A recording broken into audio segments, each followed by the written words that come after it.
Dr. Jessica Taglerini from Taglerini Chiropractic in West Hartford, and today we're going to give you our 3 favorite core strengthening exercises.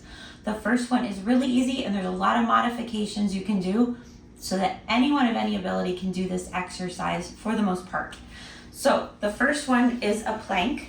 Now I'm going to show you traditional plank first and then modifications. So you can do a high plank or a low plank. So if you're doing a high plank, you're going to place your hands directly under your shoulders and raise yourself up just like this. You're going to squeeze your abs and your glutes, and again, shoulders right over your hands. And you want to make sure your back and neck are neutral in a nice straight line.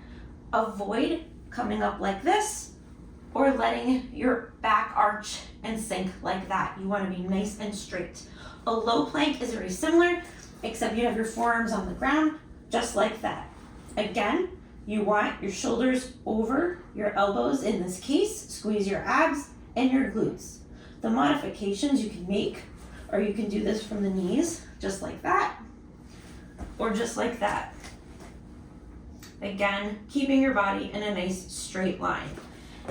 Just start at the starting point that you're comfortable with. You can start with 5-10 seconds, as little as that, and you can add a minute each day. You can start with a plank with your knees on the ground, work up to a regular plank. Some people, even in advanced situations, can put a weight on their back. The next core exercise that we're gonna do is called a dead bug. So you're gonna start on the ground. You're gonna tilt your pelvis back so that your back is flat on the ground and your abs are nice and tight. You're gonna bring your knees up to 90-degree angles and your arms straight up ahead. You're gonna alternate sides, and you're gonna bring your legs straight out and your arms straight back. All the while keeping your abs straight. As you get better at it and stronger, you might be able to have your leg go even lower, which is much harder. And if you're not good at it, you can do one thing at a time. You can work on the individual skill of the arms, and then you could work on the individual skill of the legs. And then you can work on putting them together eventually. And it can be a progression that is okay.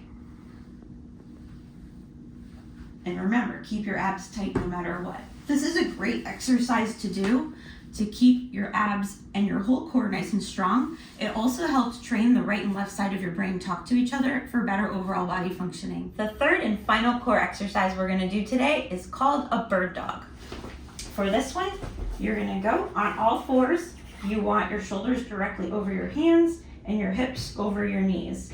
You're gonna alternate sides, putting out your right arm and left leg, and then switch sides. Keep your core nice and tight the whole time. Keep your back nice and flat the whole time. Keep your neck neutral with your spine the whole time.